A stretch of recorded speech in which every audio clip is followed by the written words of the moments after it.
we talked a lot about our local, mainstream media. Do you think Singaporeans, and this is out to you, Carson, as well, let's just start with you. Do you trust in our local mainstream media? Because, it seems that a lot of people, like we're talking about, are going to Twitter, are going to Mothership, are going everywhere else except ST. For instance, right? One example. Do you trust in our local mainstream media?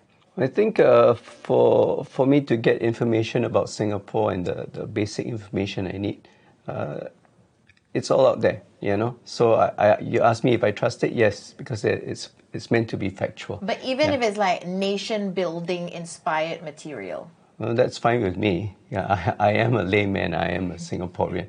I don't actually, myself, I don't look for sensationalized news. I don't care which celebrity is pregnant and all that. So those things don't really fascinate me. I have different things that I look for. If you look at the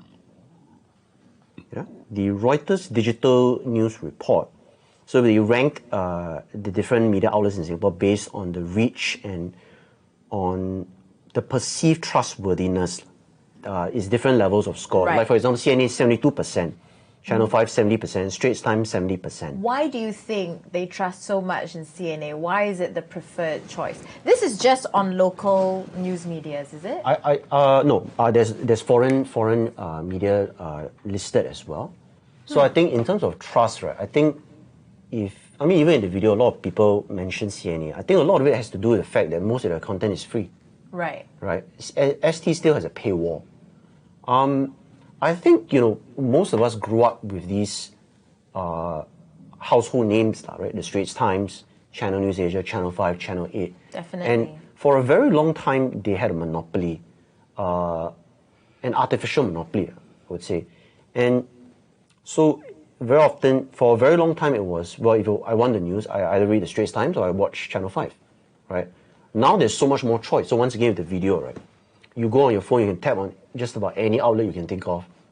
You get a wide range of information and news, and that is good. The more choice there is, the more points of view there are, the better informed you should be. But unfortunately, that one problem I find is we talk about bias. Yes, every outlet is guilty of bias. But unfortunately, people seem to have defined bias as I don't agree with it and I don't like it, therefore you are biased, right? So I'll give you an example. I mean, some years back, Yahoo did a series of stories about, we commissioned a proper scientific survey about 377A, right? And you should have seen we simply reported the facts. So X percentage are in favor of repealing, X percentage are not, right? So I think the general conclusion was that this was several years ago, right? So that people were still quite conservative with regard to this particular piece of legislation. But there were a lot of comments claiming that we have a gay agenda. Right? I like to call it the gay agenda. So and then you have comments like Nicholas Yong and Yahoo should come clean. Are you all gay there?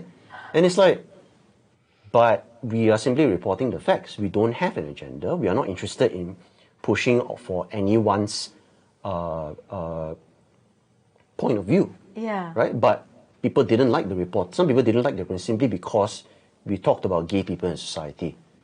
I get asked this question all the time, especially when I talk to students. They will say, is it true that the Straits Times Media Corp is controlled by the government?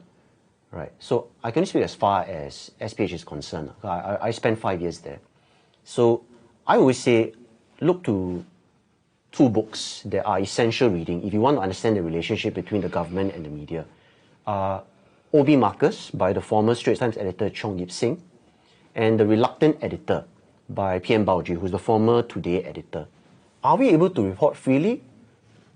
To some degree, I would say. The news agencies are also struggling to stay financially afloat because people don't want to pay for the truth. Like SPH has just had, $180 million pumped into them? They're going to get up to $900 million in funding over the next 5 years from the taxpayers. Wow. How do you feel about that? I think you'll all be aware there's been a regime change at SPH. So now you've got a new team in place leading the paper and leading the, I can't remember what's the term for it, the editor-in-chief of the overall division. So I think it points to a number of things that it is under pressure to justify this massive investment. And is the money going to resolve everything? I would say that there are a number of pressing challenges that need to address first. First of all, first and foremost, the erosion in standards at the Straits Times. I think, objectively speaking, looking at the major stories of the day, in any typical issue, you'll find the writing is poor, the lead is poor, the angling is poor, and there's far too much government jargon like upskilling, circularity. I have no idea what these words mean. And that suggests to me a lack of close supervision by editors. When I worked there, I worked under people like Bertha Hansen. And if you want to find an example of this bad writing and bad angling I'm talking about, you just go to her Facebook page. She has examples every single day. So, but when I worked under people like Bertha, they were very strict. You know, they would insist on standards. They would, you know, Bertha would sit down with you with your copy and explain where you went wrong, what was good, what you should do more of, right? And so you learned a lot because they were very demanding, the editors that I worked under. So it brings me to my second point. I think in the years since I left in 2013, a lot of different editors have left, good ones, some of them I worked under. And this erosion of standards suggests to me that they have not been adequately replaced. For a very long time, Warren Fernandez was both editor and editor-in-chief, which again suggests to me there simply weren't enough good people to fill the role, right? So, and then it comes to that third point, which I want to make about credibility, right? Now, some people, as I said, you know, a lot of people have asked, like, well, is the Straits Times controlled by the government, right? There's credibility on one level. The credibility on another level is, are your stories being well written? Is the rigor there? Is the checking there? Is the verification there? It suggests to me that it's not. So I think these are the most pressing issues that Jamie Ho and Wong Wei Kong will have to address first and foremost in re-establishing that credibility, right? And then of course the credibility being of, is it able to report freely? So I want to quote. I have a page from the Straits Times. So I'm old school that way, right? Nice.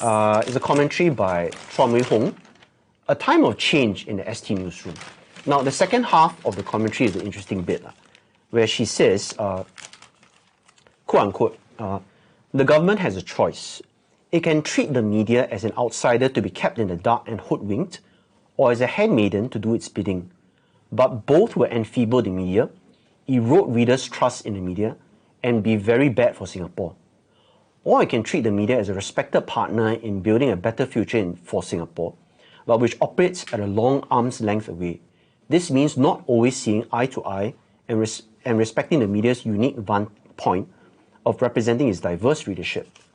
Most of all, it means accepting that Singapore media editors, who are after all carefully chosen, have the nation's best interests at heart as much as government officials or political leaders do, and that when they make decisions on coverage that inconvenience the government or puts ministers or officials in a bad light, they not only have every right to do so, but they also may be acting in the public's best interests. So I agree with everything that Chua Mui Hong has written in that the particular bit that I quoted.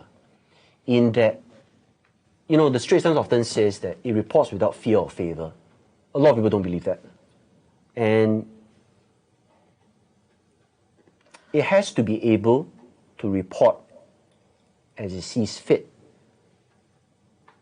Does that happen? Is that going to happen? I think we have to wait and see. Carson, what are some of your responses to what we've been talking about so far? This is really too deep for me. Yeah. So for me personally, I don't look into news too deeply, you know. And yes, I'm very trusting I read what I need to know. And like one of the people who said, before the news ends, you already know the conclusion. That's fine. I don't have to go to the end of the article. I try to be careful, and when my kids ask me about certain news, is this true or not true? And I try to be, to present both points of view as much as I can, and I give them that little bit of skepticism. Let's ask ourselves whether this is really true, and so what if it's true, and so what if it's not true.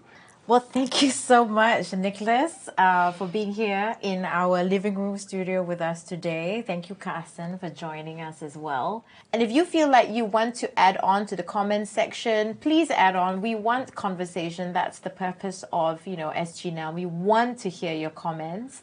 And if you like the video, don't forget to like, share, and subscribe. Hit the bell for notifications. And we will see you on our next episode of SGNOW. Thank you. Bye-bye.